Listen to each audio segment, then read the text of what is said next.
Halo semuanya, perkenalkan kami dari kelompok 7 Mapel Sejarah kelas 12-3. Nama saya Cornelia Putri Herisanti, absen 8. Nama saya Konita Azhara, absen 26. Nama saya Safa Paradina, absen 28. Nama saya Nurul Firdaus Irwansyah, absen 22. Nama saya Sadra Bilangga, absen 30. Saksikan video kita. See you. Berikut kami akan menjelaskan materi tentang G30 SPKI.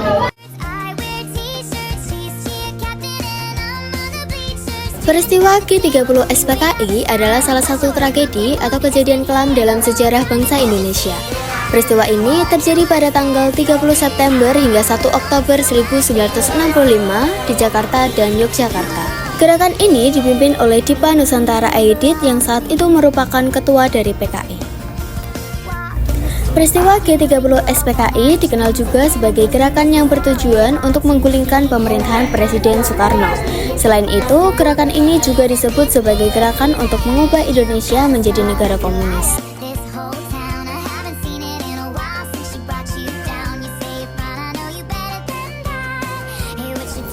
Apa saja latar belakang terjadinya G30 SPKI? Yang pertama, persaingan politik antara PKI dan TNI Angkatan Darat. Yang kedua, isu Dewan Jenderal PKI menuduh adanya kelompok militer yang disebut sebagai Dewan Jenderal, yaitu sekumpulan perwira tinggi TNI Angkatan Darat yang diduga merencanakan kudeta terhadap Presiden Soekarno. Yang ketiga, Angkatan Kelima, yaitu gagasan PKI untuk membentuk Angkatan Kelima. Gagasan tersebut berisi tuntutan agar kaum buruh dan tani disenjatai. Yang keempat, kesehatan Presiden Soekarno yang membuat pada bulan Juli 1965 muncul berita tentang memburuknya kesehatan Presiden Soekarno. Kronologi peristiwa G30 SPKI. Peristiwa G30 SPKI dimulai sejak malam hari tanggal 30 September 1965 hingga dini hari tanggal 1 Oktober 1965. Letkol Untung sebagai pemimpin gerakan pada dini hari itu, mereka melakukan serangkaian penculikan dan pembunuhan terhadap 6 perwira tinggi dan seorang perwira pertama dari Angkatan Darat. Para perwira Angkatan Darat tersebut disiksa dan dibunuh yang kemudian dimasukkan ke dalam satu sumur tua di Lubang Buaya yang terletak di sebelah selatan Pangkalan Udara Utama Halim Perdana Kusuma. 6 jenderal korban dari TNI Angkatan Darat tersebut yaitu sebagai berikut: Jenderal Ahmad Yani, Jenderal Raden Suprapto, Jenderal Mas Tirto Darmo Haryono, Jenderal Siswondo Panman, Jenderal Donald Ijasus Panjaitan, Jenderal Sutoyo Siswomiharjo. Jenderal Abdul Haris Nasution yang juga menjadi target penculikan berhasil menyelamatkan diri dengan kaki yang tertembak.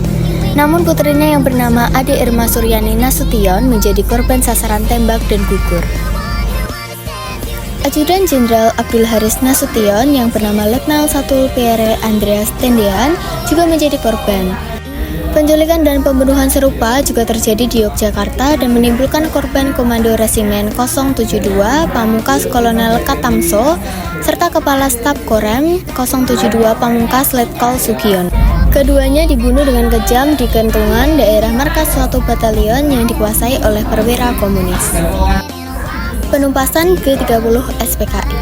Setelah menerima laporan terjadinya penculikan para pemimpin TNI Angkatan Darat, Mayor Jenderal Soeharto sebagai Panglima Kostrat, Komando Strategi Angkatan Darat, segera mengambil langkah-langkah untuk memulihkan keamanan di ibu kota, yaitu dengan menyelamatkan 2 objek vital, yaitu gedung RRI dan pusat telekomunikasi. Dalam waktu 25 menit, Resimen RPKAD di bawah Sarwo Endi berhasil merebut kedua objek tersebut. Operasi penumpasan dilanjutkan dengan sasaran Pangkalan Udara Utama atau Lanuma Halim Perdana Kusuma yang menjadi basis kekuatan G30 SPKI. Operasi ini bertujuan mencari tempat dan mengusut nasib para jenderal yang diculik. Operasi dilanjutkan ke Lubang Buaya atas petunjuk dari Ajudan Brigadir Polisi Sukitman.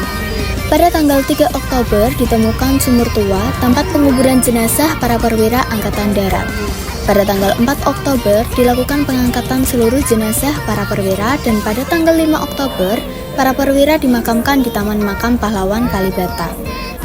Para perwira dianugerahi gelar pahlawan revolusi serta diberikan kenaikan pangkat setingkat lebih tinggi secara anumerta.